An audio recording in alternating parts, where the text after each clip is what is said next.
Okay, good afternoon everybody, and welcome to the next in the series of conversations organised by the Centre for Culture, Sport and Events at the University of the West of Scotland. The CCE is a partnership between UWS and Renfrewshire Council, and it has the aim of furthering collaborative research and developmental work that has a local, national and international relevance in the areas of culture, sport and events. For today's conversation, I'm delighted to be joined by festival expert Paul Gudgin, and we're going to be talking about surviving COVID, the future of festivals in Europe and beyond. Just to introduce myself, my name's Jenny Flinn. I'm a lecturer in events marketing at the university and also collaborate with the CCSE.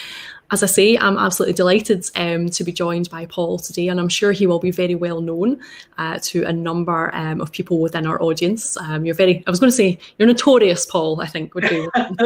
Well, thank you. I've been very lucky. I've known Paul for a number of years, and as I say, I'm sure he will be familiar to many people watching today.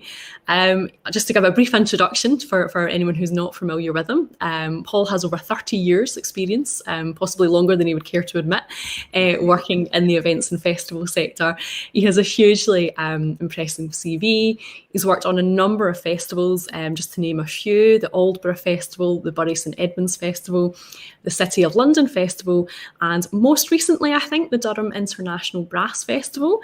But he's probably best known for the 8 years that he spent as director of the world's largest arts festival, the Edinburgh Fringe Festival, which saw significant growth during his tenure, doubling in its size, hosting 12,000 performances and selling over 8 million tickets.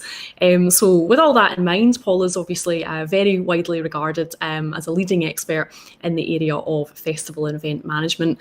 He's often recruited as a consultant and delivers training globally. He's developed his own festival and events masterclass that's aimed at people involved in the creation, development and delivery of festivals and events. That's been attended by thousands of people, festival and event managers in 25 countries worldwide. That may have grown perhaps since this figure. And personally, I can't think of anyone better qualified to talk about how festivals and events have adapted to survive the current global pandemic. So throughout our conversation today, we're going to be looking at some of the different ways that festivals have reacted, how they've adapted to the current situation, and we'll consider the future of festivals and potentially how they can survive, for some of them, potentially a second year with no face-to-face delivery. We're also going to be happy, we'll take questions towards the end of the session. So if anybody watching would like to ask a question, please use our social media and use the hashtag CCSE conversations. So this appears to be me talking quite a lot. So we'll get started and I'll hand over to Paul. So Paul, first of all, hello, how are you? And how have you been coping with the current restrictions here in Scotland when we're in yet another lockdown? Yes, no, I'm fine. Sick of my office and, sick and tired of, if I don't hear the word Zoom in 2022, that'll be a perfect year. But doing fine, and conscious that the people that we work with are going through much worse. Yeah, I think that's a really good point. How have you been? What have you been up to during the pandemic? Because I know I've spoken to you on a few occasions, and you have been sort of, obviously not at the moment, but I know you've been travelling around. You seem to have been keeping yourself relatively busy. Yeah, but most things have been online. So it's been. I suppose two things really. One, I've been lucky enough to still be working with various festivals and groups, and sometimes cities or event management networks, those kind of things, on doing some training. And obviously, we've been talking about COVID endlessly, but also, I suppose the useful thing for me is I've had a little bit more time to perhaps do a little bit more looking and researching and having conversations with people about the impact of the pandemic. So during the normal course of my work, I don't necessarily have the luxury of that time to sit back and do a bit of research. So that has actually been quite interesting for me. Yeah, I suppose we've all got to take the positives where we can, haven't we? And I think probably one of the nicer things about the pandemic. That's a terrible way to put it, but it maybe has given people a bit of time, as you say, to sit back, to reflect, and so on. So just as you say, I know you do work with festivals, across the UK, across Europe, and also further afield. And just wondered, could you give us a sort of feeling for maybe some of the people you've been working with, how these festivals have actually been kind of coping, how they've been adapting to the current circumstances? Yes, well, I suppose one or two examples. I suppose the last place I actually went physically was Luxembourg, back in November. Wow. When obviously, it's the only place I managed to get to, and since then they've locked down. Hopefully, those things aren't in any way linked. And I mean, that was very interesting because working with a group of people who organise some venues and events and festivals. Huge, from their point of view, obviously huge levels of concern about 2021. I mean, in some ways, I think the feeling is, which I would echo really, is I think in a way 2021 is probably more difficult than 2020. In 2020, in some ways, for most people, cancelling was relatively straightforward. Of course, we're now in the situation where there is, at least the potential of having at least some kind of slight normality during the summer, but when's that going to be, and to what extent are people going to be happy to go to events? I think there is so much conflicting evidence out there at the moment. It's proving really difficult, and that was certainly the case in Luxembourg. On the other side of the coin, actually over the weekend, I was working with a group of kind of young event and festival, largely music managers in Sweden. And you know what, certainly, as you say, for someone who's been hanging around festivals for 30 years, it was so refreshing because, they had such desire and such energy. Because they haven't been running events for 20 years, I think, they are seeing the possibilities.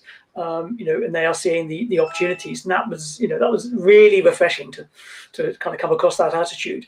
But I think they're right. I think I think barring the immediate headaches, I think there's going to be a lot of challenges, but also there's going to be some fundamentally changed and interesting times ahead for us in events. Yeah, no, I think you're absolutely right. I think, and we'll pick up on this maybe a little bit later, but I think, like you say, maybe last year, obviously it wasn't a great situation, but it kind of seemed to be like, we're going to have to cancel this year. And I think everybody was really kind of initially quite positive about coming into 2021. And then it just seems to have hit all of a sudden again, doesn't it? And as you say, I think this year there's probably so much more uncertainty actually than really last year. And I guess part of the difficulty is, as you say, different countries are following different kind of routines, and it's kind of how that's all going to pan out. So it's quite interesting to see that contrast. But as you say, I think there are actually quite a lot of opportunities here as well. And I think we are starting to see quite a lot of innovative practices coming on board. Did you have any examples you could maybe give us? I mean, you were mentioning there, the kind of the enthusiasm of these Swedish music managers. Any examples of things that they're maybe thinking about doing? Obviously, without giving away their secrets. A lot of them are, interested in starting, new events. And for some of them, it's quite interesting. Talking about whereas, of course, traditionally, festivals have been in person, and we've had to adapt to make them either hybrid or. Oh, I think Paul's frozen there. I'm not sure if that's just me, or if we've lost him. So I think it's quite interesting. Oh, here he is. Sorry, Paul, you froze for a minute there, but you seem to have come back. So quite a few of them were actually talking, about creating, in a way, in the first instance, digital or hybrid events, which they then subsequently become sort of in-person events. So almost to kind of flipping things on their heads, which I thought was really interesting. And I suppose one of the nicest events that I've seen recently. So festival I've got to know a little bit in the northeast in Hartlepool, an event called Wintertide.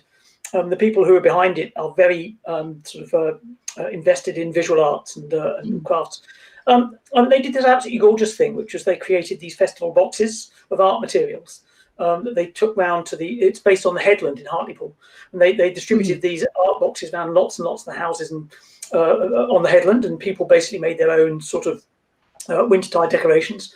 I think that the title for the whole event was "Keeping the Lights On," so a lot of them were kind of light decorations. People were sort of hanging these in their windows and those kind of things. And unfortunately, I didn't manage to get there because we weren't allowed. But certainly the pictures were great, and talking to the festival, it absolutely sort of strengthened their relationship with their local community. The boxes got snapped up in no time, and they are very much the classic example of we did this out of duress, but actually how do we take what we've learned this year forward into subsequent festivals? Absolutely. No, I think that's a really interesting example. And I guess one of the things, again, about the pandemic is because we are now all kind of having to be at home, there is that kind of opportunity maybe actually to develop that sense of community that maybe in more recent years we have lost a little bit, as everybody's rushing about here, there and everywhere. And I know my colleague David McGilvery, I think, has been doing some research into that. But that sounds like, such a fantastic example there, of something, a little bit innovative, a little bit different that, maybe they wouldn't have done if it weren't for the pandemic. So yeah, no, that's a really interesting point. It mightn't have been David's research that I saw or came across, but this idea in some ways of people, communities taking ownership over their own public spaces. We've seen it feels like we saw it more in the first lockdown. When we were all obviously a little bit less jaded, but this idea of communities creating other street events or taking over some public space and those kind of things, I think is really fascinating.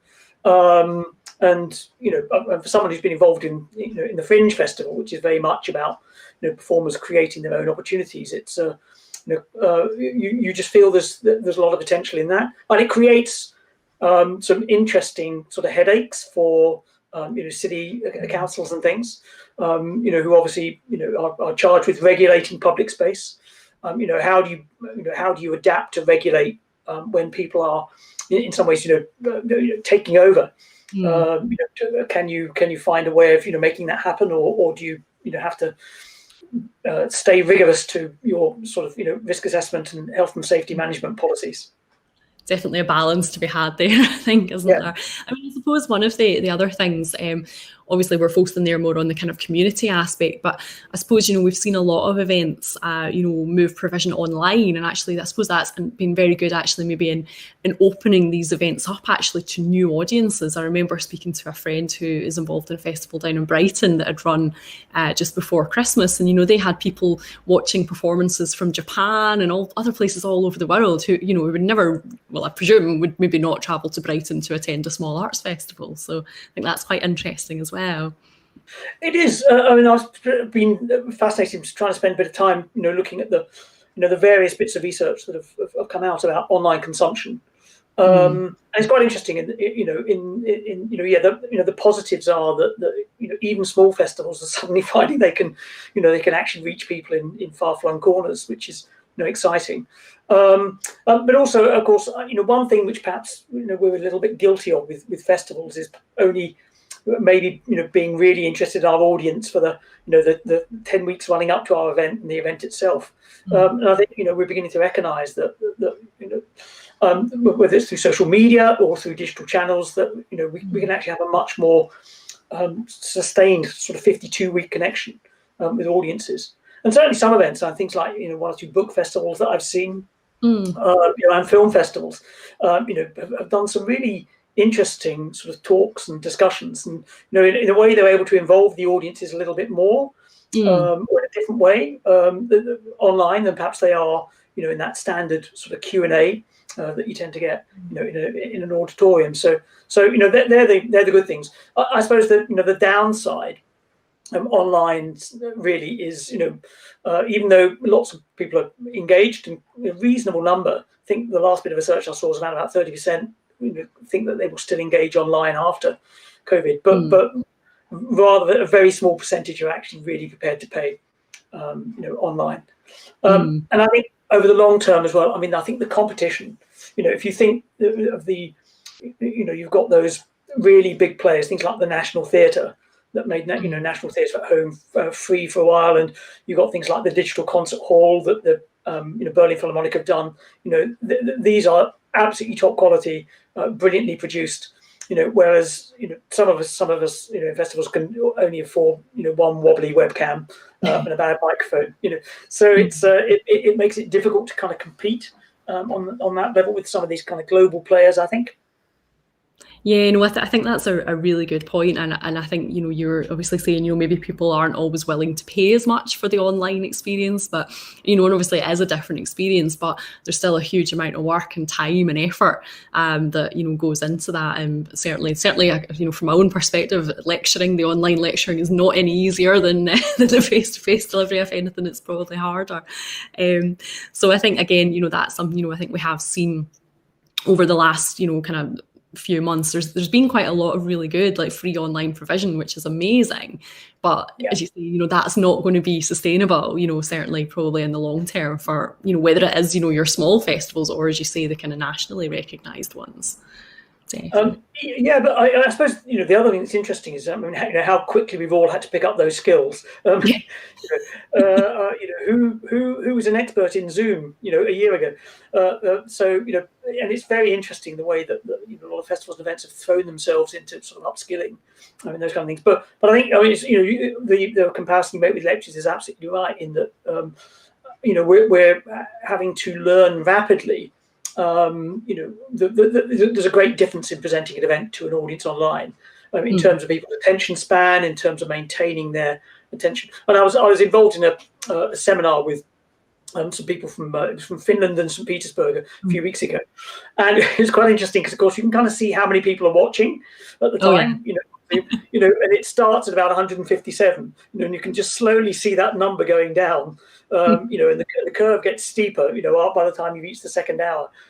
So we still got so much to learn about people's attention spans and retaining attention, and we've the film industry have been working on this for a century and a half, and we need to catch up in a few months.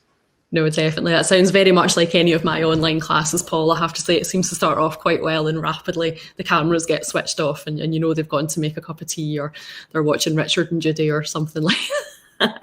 It must be, I know, maybe we have to learn from reality TV, and you have to have some big sort of climactic moment at the end, which you keep trailing, so that I'm going to make a note of that. Actually, that's very good. For the students, they kind of have to tune in. I think you made a good point. I think at the kind of maybe the start of the first lockdown, I think, as you say, we all had to kind of teach ourselves very quickly.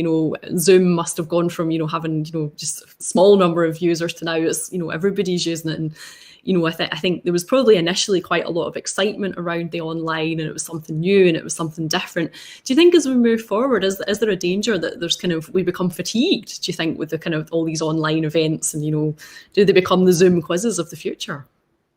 I think we're seeing that already. That it's not for quite a number of events. It's I think particularly if we go into the second year, it'll be really interesting to see whether they're able to sustain the numbers. My instinct is that they won't. That while people have that sort of institutional loyalty to certain events over the 1 year, I think by the second year. As someone pointed out, I was involved in a while ago, they said, that a Netflix subscription is only about £10 a month or whatever, and slowly people are going to drift towards that level of quality and lose a little bit of that kind of institutional loyalty. So I suppose the answer is we just need to keep researching, keep discovering the best ways of delivering online content. And just keep trying to find ways to innovate to kind of keep that audience attention. Yeah. And what do you think, Paul? Because obviously, not all festivals have been able to move their provision online, for various reasons. It might just not be suitable for them. And obviously, we're not really in a position to have any live face-to-face events, and it's looking like that's going into year 2. What do you think these festival organisers can do to kind of keep their events in the public eye, kind of maintain their brand, maintain that reputation, if we're not really able to kind of offer any tangible provision? I think the festivals that have been really engaged or become really engaged with their audiences through social media, I think seem to have a bit of an advantage, and I think in some ways it's slightly transitioning in a way from not just being an event that people attend, but actually being a place of knowledge and expertise around people's passions, and trying to be sort of maintain a stream of information and excitement and energy around that, whether it's music or film or books or whatever, to become that focal point of people's passions rather than just an event people attend. So it's certainly not fair to say it's been a coming of age for social media. I think that happened a while ago, but you can see a certain maturity in a number of events, the way that they're engaging with their audiences through social media, and it's much more sort of conversational and those kind of things, which is I think is very interesting. Yeah, I mean, I think it probably goes back to what we were saying earlier, doesn't it, about this sense of community? And actually, it's almost around these events and festivals. Okay, we can't have that face-to-face interaction and community, but actually it's building an online community that almost can then sustain itself, I suppose, isn't it? Bringing people together who are like-minded to, converse in different ways. Yes, and also I suppose planning for, when it is possible to at least hold some face-to-face events or whatever, is, maybe we don't wait until those next festival dates to make something happen. That actually we just need to find opportunities in whatever way to bring people together again, because I think there is going to be huge demand for more interaction as soon as possible. So and again going back to that festival in Hartlepool Wintertide, I mean what they discovered is when they were able to just walking around the streets, they felt so they were so warmed by the reception they were getting from people who who loved what they'd done with the boxes and were so passionate towards the event. So and I definitely feel one of the things that is coming out of COVID is a strengthened interest in what culture brings to our lives. I think we all realise what we're missing, and I think that I remember I was reading some Canadian research, and it's around about 20% of people were very definite that they were going to attend more events, as soon as was possible. So I think there is an opportunity there for us to dig a little bit deeper into people's lives. No, I think that's such a good point, because I think with cultural events, or I suppose anything, it's obviously we've probably got to a point where we're taking it for granted to a certain extent, and it's almost once that's you don't realise you miss it until it's taken away from you. So actually not being able to go to events, I think it's certainly something that you speak to friends and family, and obviously they're missing seeing you. Well, maybe they're not missing seeing me, I don't know, but I think that's the one thing that people are all talking about is missing actually going to these events. There's other aspects that are maybe not missing as much, but I think that does seem to be a kind of big element that people do need that kind of face-to-face interaction, I think. Yeah, I think one of the best phrases I've seen, it was I was reading a report on some of the museums and galleries in Toronto, because they had the SARS epidemic back in 2002. Of course. Which in some ways is, I've been trying to find out as much as I can about that, because that's in some ways the most sort of obvious equivalent to what we've been going through.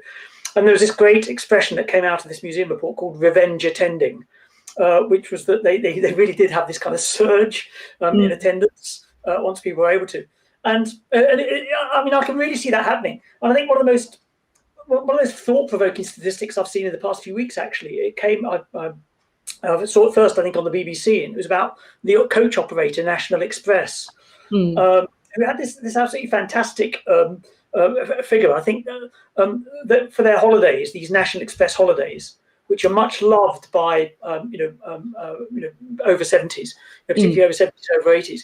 And they, I don't know whether it was deliberate or just coincidental, but I think they launched their summer holidays about 2 weeks ago or a week ago. And there were 185% increase in bookings. Wow. So basically, all these people who've either had their Jags or are about to get them, are, suddenly booking holidays for the summer. This kind of wave of sort of holiday optimism. And it's quite interesting, because I suppose my initial thinking was that return to events, particularly in things like theatres, was going to be quite heavily sort of skewed demographically. a lot of the research, early research, was showing that younger audiences will return much earlier than older audiences. And all of a sudden that National Express sort of statistic made me think, actually, I'm not sure that's correct. It's going to be around, yeah.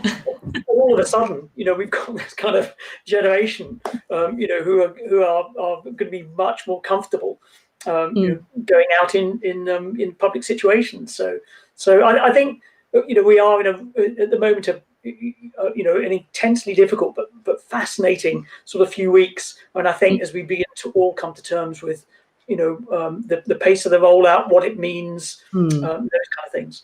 I think the last bit of research I saw, there was I think a university bit of research that felt that there would be fairly significant herd immunity in the UK by the 14th of July. Oh, right, that's good to know. Yeah, that's the earliest I've seen. So, but again, it's quite interesting, from my point of view, when I'm talking to events and festivals, just this, do we cancel? Do we run a sort of, do we assume that the events can take place but with social distancing, or do we plan on a normal event? It's at the moment, it's that's such a gamble. And hopefully the next, because let's face it, I mean, in some ways we've only been, rolling out the vaccine for 4 weeks maybe. So I think the next 6 to 8 weeks are going to be so fundamental for, the planning purposes for this summer. Yeah, no, I think that's a really good point. Because I think we kind of almost forget, actually, that you say, the vaccine has only been rolled out, certainly in the UK, and I think we're one of the first in Europe, weren't we? And it's only been 4 weeks. I think sometimes we kind of forget that, and we feel like we should be further on. So I think that's definitely a good point. And yeah, and you make the point about, really interesting about us being ahead, because again, in conversation with when I was talking with people in Sweden and in Finland and more recently in Norway, and they very much feel, they are really only just, beginning to look at the origin of the vaccine. So they're, psychologically in quite a different place from us in the UK, because at least now we're, we seem to be very much in that, well, how quickly can we get there mindset? Whereas in a lot of parts of Europe, it's still. And is that having an impact then, do you think, on the festival organisers? Because I think, you were just making the point sort of in the UK where it's maybe a bit up in the air. Could we run? Will we not run? What's the feeling like in other areas in Europe then? Because if they are a bit further behind, do you think, are they of the thought that these events aren't going to happen this year, or are they still kind of similar mindset to ourselves? Well, no.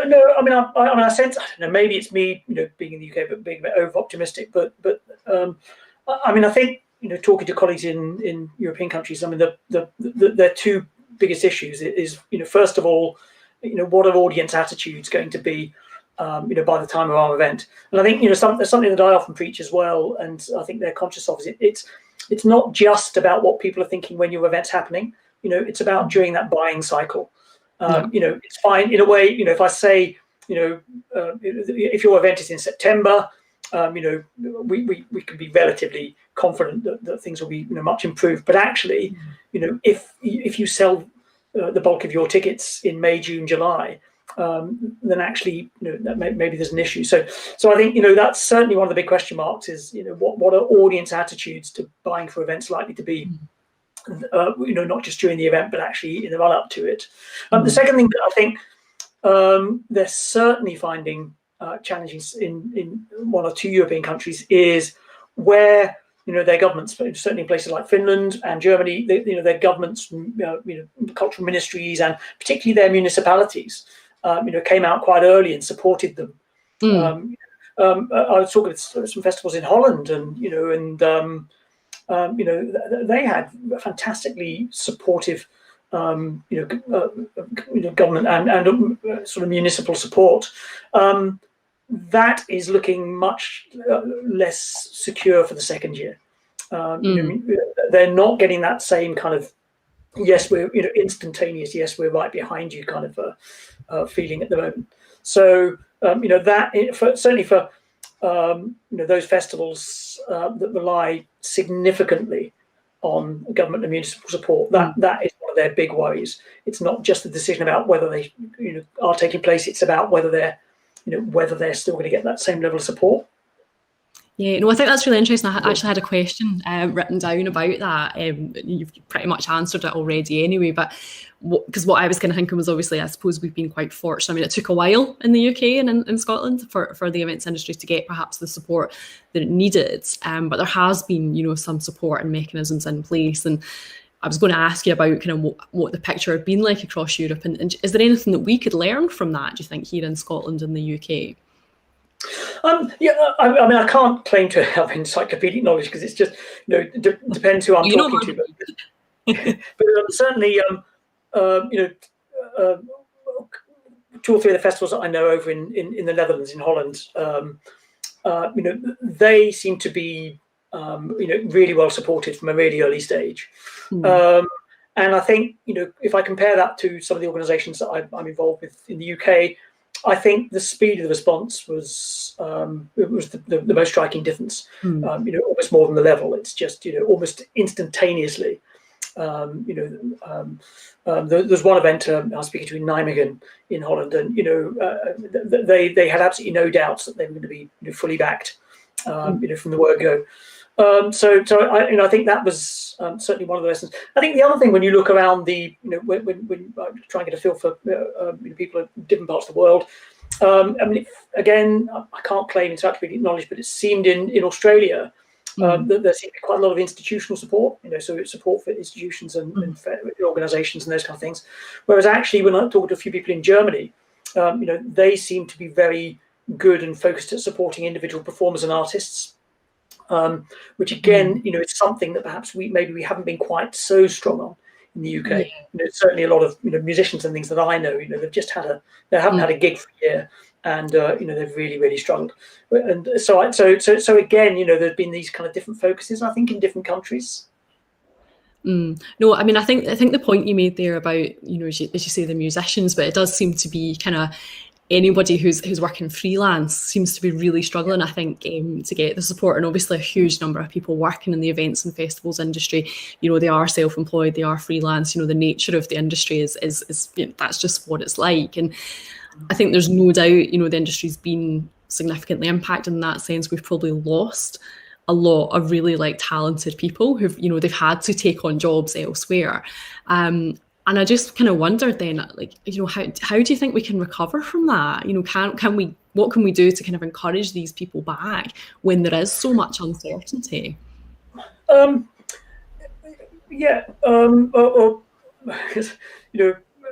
lot of people will be back as soon as they can, because whether they are, performing artists or even, people involved on the technical side, all these freelance technical workers and things, it's, even though the work might not be there, I mean, the passion doesn't disappear overnight. They will still be, immensely passionate about what it is that we do. So there's that. The other thing, though, and I know I always feel a bit awkward talking about this, but I spent a bit of time talking to some people I know in Reykjavik, because, of course, they went through that horrendous financial crash in 2008 when, their economy had been built on banking, and it virtually collapsed overnight. And it just struck me that actually, Reykjavik is a really interesting events destination, and in many ways, the foundations of their current success were built on the sort of ruins of 2008.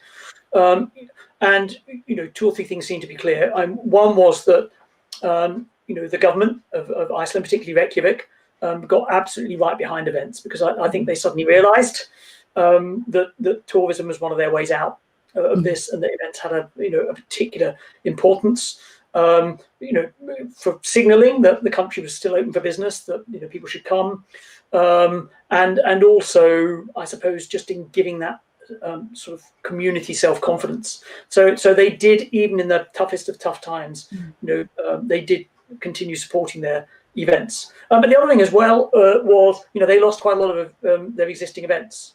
They didn't survive. But of course, what happens in a vacuum is new events came in their place, and a lot of kind of new and interesting, exciting events, and maybe a new generation of event organisers. And I suppose you could easily see that happening in the UK, actually. Because and I'm not just saying this as I'm talking to you, but we obviously we now have probably well over a decade of quite a significant number of event management graduates coming into the marketplace and the workplace. So you could actually see quite a dynamic new events environment emerging in the UK. When we come out of this, and certainly, I believe that,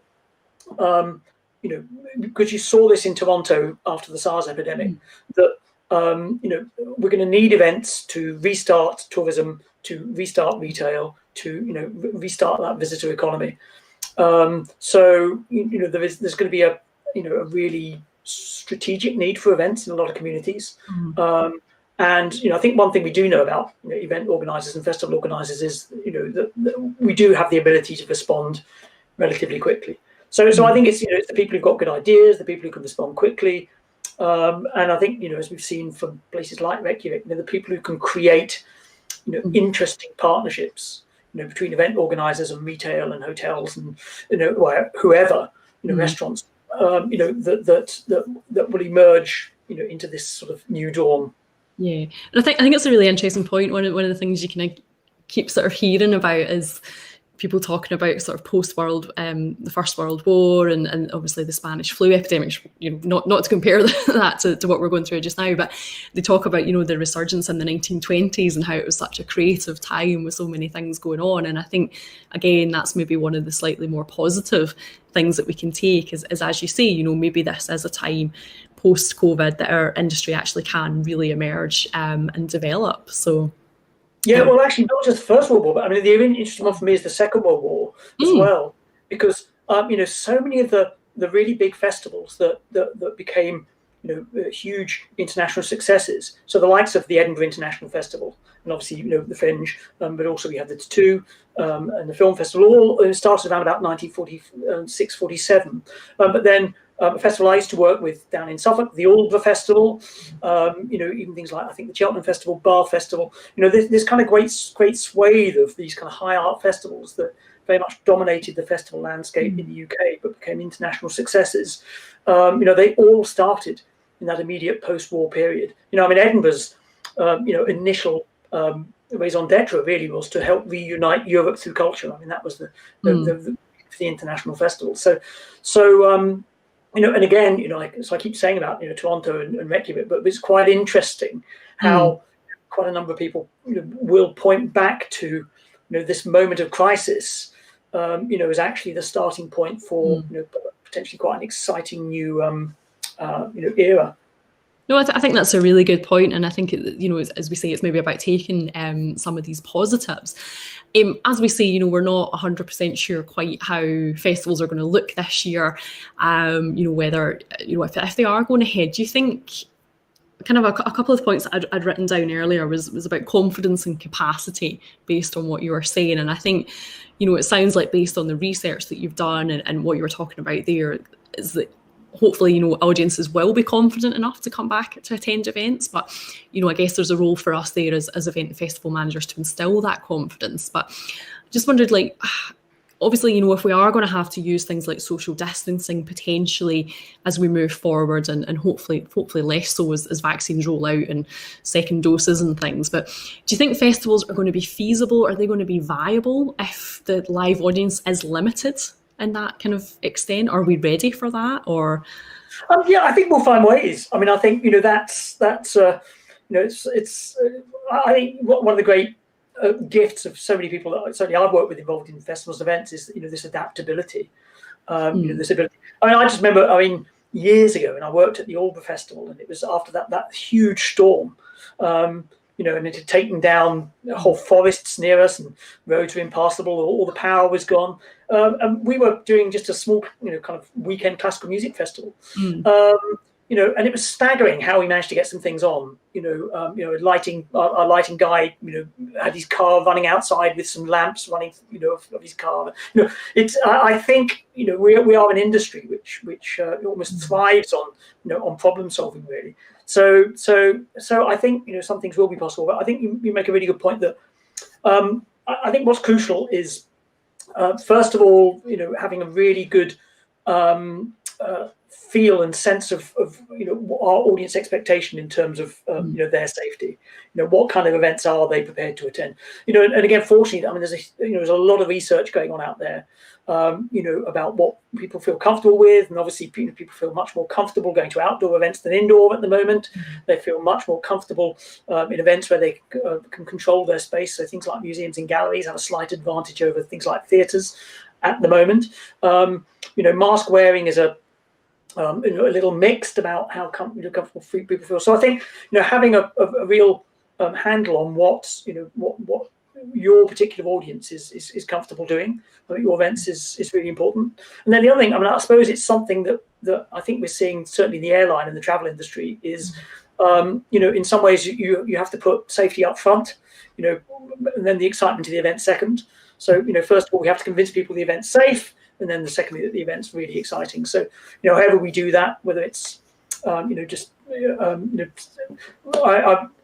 the only time I went on a flight back in November, it was really interesting how, the airport have made these videos about what to expect at the airport. And, it was, I think these kind of things, as well as being fairly vital for, telling you what you needed to do, also just gave you a certain amount of confidence as well. They use statistics quite well, just to make you realise that your chances of picking up COVID on one of their flights was pretty minimal. So I think that's what we're going to have to do. Yeah, so I think there's a lot going on, isn't there? And I think there's definitely a lot for us to think about. But I think, like you say, if nothing else in the events industry, we are really adaptable. And, again, that's one of the positives, I think that we can take from this in terms of moving forward is how well we have actually adapted. And as you say, I suppose a lot of the changes, to go back to what we were talking about earlier, the growth of social media, the virtual and the online, I think these were probably things that were always coming. But it's just that COVID's kind of accelerated it, and it's really forced us to kind of change our practices and look at new and more innovative ways of delivering, I guess. Yeah, because obviously some events have really been riding that social media wave for a while now, but that's given them a bit of an advantage in these past few months. But yeah, I mean, I think even those festivals that perhaps weren't quite so digital savvy they've just had to throw themselves in, which I think certainly. Stands them in good stead. I mean, sorry, just to slightly go back to the thing about safety and things. I think the big debate we're going to have coming up over the next couple of months is about vaccine passports. It's always really interesting. I often think in many things, whether it's in things like ticketing or dynamic pricing and stuff, events, we're often a little bit behind, where the travel and particularly airline industry is. And it's quite interesting that, airlines like Qantas are already beginning to say that to go on their flights, you're going to need to have a vaccine passport, these kind of things. And I think Ticketmaster did float the idea at one point, but I think they got quite a difficult reception to it, so they backed off it. But I you could see, certainly if a lot of airlines adopt that policy of vaccine passports, and it becomes maybe holiday companies, it becomes much more accepted. Then I think that's an issue that events are perhaps going to have to grapple with. Because if in a way, if an insistence on vaccine passports, A, means that your audience feel more confident about attending, but also secondly, it may be something that the regulatory bodies, certainly local authorities and those and insurers might begin to insist on. So I think that will be a really interesting development for events over the next kind of few months. Again, it's something that you've certainly seen bandied around in the conference marketplace as well. This idea that if we insist that everyone is being vaccinated, we can have 500 people in a smaller space again.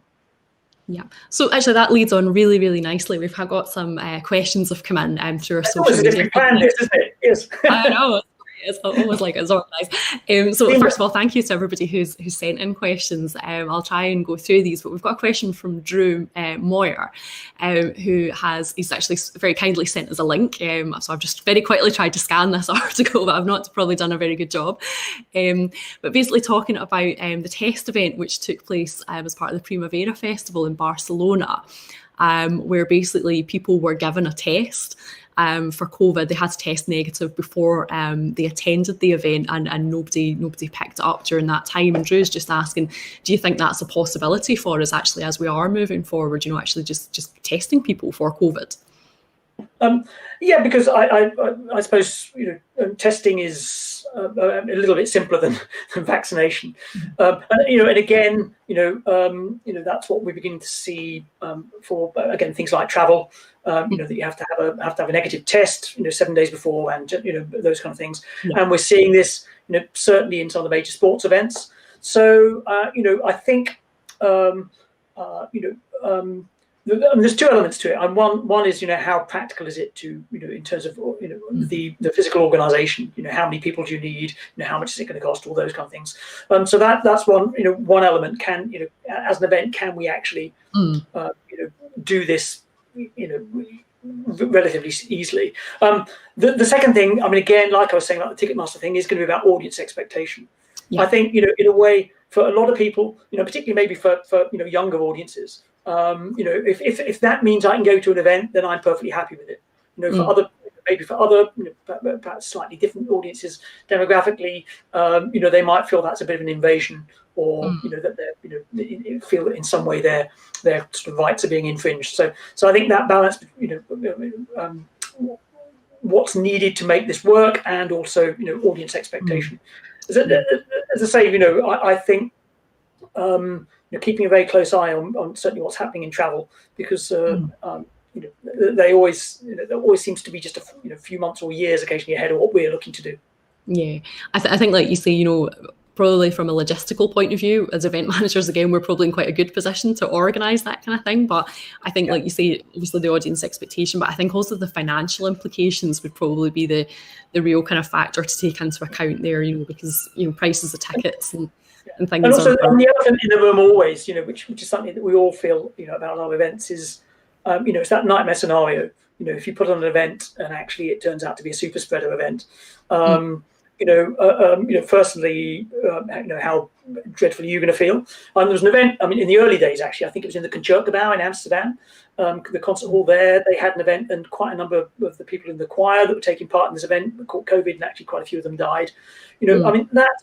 That's a dreadful thing for any organisation to have to live with, and also in terms of long-term reputational damage as well. That's it's really that's something you really don't want to have that reputation. On a big level, again, that was something that Toronto really had to deal with. The fact that they were one of the few Western cities that had that SARS epidemic, and the reputational damage was significant and quite long-lasting. So again, I think that's something else we'll always have lurking at the back of our mind. Yeah, absolutely. No, I think that's a really good point. It is that kind of reputation. So if everything goes well, then it's great. But if there's any risk that it's not, then that's going to be a major concern. I've got another question here from colleague David McGilvery, who you mentioned. We mentioned earlier, when he's asking about funding. Paul, he's saying, do you think festivals will need to adapt their purpose to attract the sort of funding they'll need, perhaps be more focused around sort of health and well-being outcomes? I think funding is going to change. The early indications. First of all, I think what we all know is because of the amount of government borrowing, that actually government money, and particularly local authority funding, is going to be incredibly stretched for the next decade. I'd imagine. It's like going back to 2008 plus. So I think. That a lot of that support and funding that has sustained and grown events and things over recent years is going to be much more challenged over the next decade. That's the downside. My own feeling, I think the health and wellbeing side is going to be really interesting just to see what opportunities come up there. I think in the short term, what I can see, certainly over the next year to 18 months, is quite a significant amount of short turnaround project funding. You're kind of beginning to see it at the end of the first lockdown. Again around particularly because we're beginning to see the devastation on the retail sector. This pandemic. You can see quite a lot of reactivation of city centres, of retail districts, and also any city which has significant volumes of hotel rooms, is going to have to really reinvest. I mean, I was talking to someone the other day about Edinburgh. We're really, really interesting. Who knows what the August festival season will look like? Yeah. But of course, what that might mean for Edinburgh, for example, is that they're going to have to find really innovative ways of filling those hotel rooms from September through till that traditionally busy Christmas period. So again, it might be that a city like Edinburgh, has to look at some new approaches to kind of supporting and funding events during that autumn period. So as I say, I mean, I can see significant sort of quick turnaround opportunities for events, during the next year to 18 months. I mean, I have to say, I've probably not yet put enough thought into that, that health and well-being agenda, and events. But if ever there were a moment to seek out opportunity, it's going to be now. So yeah.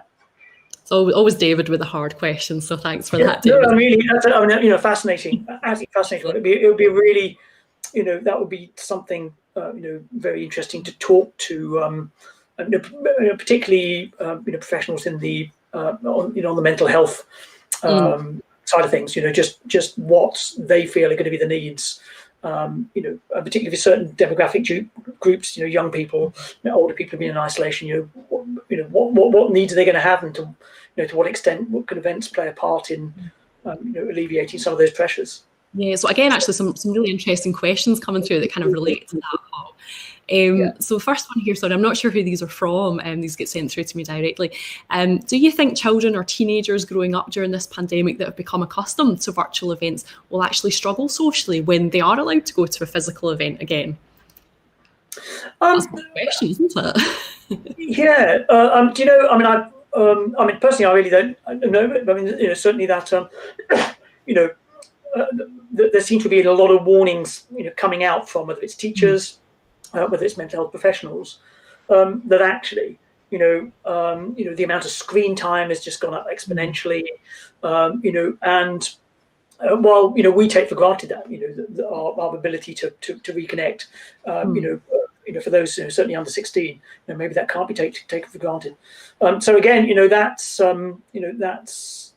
maybe where, I think in some ways as event organisers, one thing that will come out of this pandemic is perhaps a certain greater sense of responsibility on our part. I mean, I certainly feel a sense of responsibility towards performers and artists, who a lot of these people haven't worked for a year. I think a big part of our job now is to when we can is to get them back on stage, get them working again. And perhaps a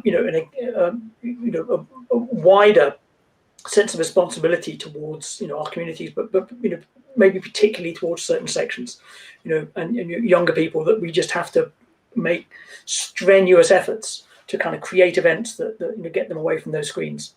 Yeah, no, I think that's such a good point, because I think we kind of all forget nowadays how much time we are spending, at the screen, because you're kind of working at your desk all day, because we can't really go out, after work in the evening. So we're going to the Netflix, we're going to the television, and you're just sort of 24/7 on the screen. But I think just again another great question which picks up on exactly what you were just saying. As I said, it's like this was planned. Just somebody asking here, do you think virtual events, are they more accessible, do you think, to perhaps people from kind of more deprived regions? I don't know. I think one of the issues that this pandemic has thrown up actually is about digital inequality. The fact that we all take for granted that with certainly with 4G, 5G, we can get everything on our phone instantly, and we've got Wi-Fi in the house and all those kind of things. But of course, for a lot of people, that they don't have that access. Even if they have a mobile, it might be pay as you go. And they will almost never turn their data on. So and we've also seen it just. If you talk to teachers about the number of children who don't have any access to laptops or to Wi-Fi at home, it's quite terrifying, really. So for events, I mean, I think it has opened up, certain routes for us. Again, certainly smaller events have suddenly seen that they can reach a more global market, and in certain. I have seen certainly, for example, the classical music side. I mean, they've found that actually their online audience is much more demographically diverse than their kind of concert hall audience, which is great. But I think we shouldn't kid ourselves that there's a much deeper lying problem here, which is there's a huge chasm between those of us who have very easy access to to technology and those who don't. And you've probably seen it yourself, even with students. Hardware students who they can barely afford the fees, let alone to again they've got a mobile, but they can't afford the data. So. Yeah, no, I think that's a really interesting point, because I think we all kind of assume, particularly with young people, we assume that they're so tech savvy that they have access to all these things, whereas actually a lot of them, they don't. They're having to study at home, where there's everything going on elsewhere. But I think one of the things as well is so I'm going off on a bit of a tangent here, but I think we assume that young people are very good with technology, and actually what I'm finding is they're not as good as we think they are. Believe it or not, they're very good on the social media, but I was going to say, I think in a narrow frame, yes, quite brilliant. But I suppose the advantage, certainly, that young people have, though, having grown up with technology is, and even if they don't have the expertise, I think they instantly recognise, it's almost instinctive to the opportunity it presents to connect, with people. Whereas it's got a couple those long in the tooth having to learn these things, whereas exactly. certainly whenever I worked in with events and festivals with younger employees, they fully absolutely understand ways that they can engage with the audience through social media. That it's not, it's not, as I often say, it's not just like a leaflet on a screen. It's actually it's much more dynamic conversation you can have. Absolutely. So we've just got a couple more questions, Paul. So first of all, do we think there are more pros than cons to virtual festivals and events? That's a hard question. Yeah. Personally, I feel there's more cons. From a personal level, just something I often talk about when I'm kind of running courses and things is I often phrase it just in terms of the importance of the bar. And certainly one of the things I love every year when I go to the Fringe, it's when you end up in the Pleasance Courtyard or in the bar of the Travis Theatre, or in a little bar in a small sweaty venue. That is such a massive part of the the experience is being with people who share your passion, soaking up that energy and conversation, those kind of things. So and unfortunately you can never replicate that. No, I think I would agree with you on that. I think there's lots of pros to the kind of virtual experience, definitely, but I think, like you say, for me, events, they are inherently social, and so I think we do want to kind of be together. And I know my colleague Matt Frew, who I know as well, he's put some comments on. He does a lot of work in sort of virtual reality and augmented reality, saying something we're going to have to kind of consider. But hopefully we'll all get to see each other face to face. So I've got one final question for you, Paul, asking, can you envision what events will be like in 5 years' time after we've overcome the pandemic and had time to conduct further research? So if you can get your crystal ball out. Right. Wow, that's good. A big question. Yeah. I mean, my own feeling. I mean, I think partly as a result of COVID. I mean, I think it will be I am feeling very positive. I think it will be a very dynamic events environment. In about 4 or 5 years. The sadness is that we will lose some really great events. It's happened already, and it will happen more over this next year. It's inevitable. And a lot of long running and really brilliant events. We're going to lose them. But of course, what will come in their place could be, I think, could be enormously exciting. And I think at the moment we still talk about sort of things like hybrid events and digital events,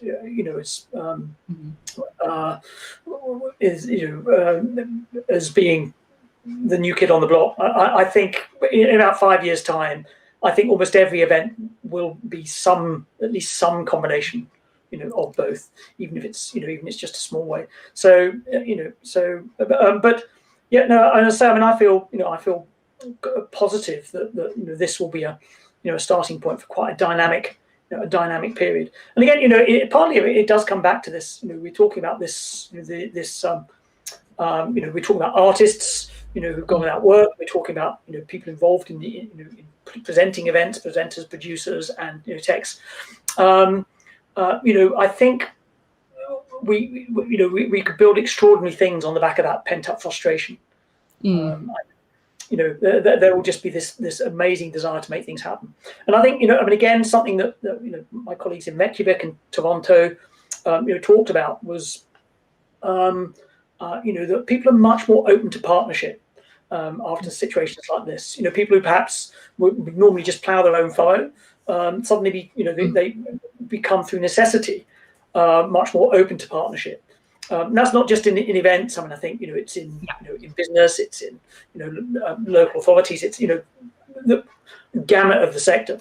So I think what would be really interesting is for what it's worth. I mean, I think the people who are able to kind of bring together and create dynamic partnerships. It's not just financial ones, but just interesting and dynamic partnerships.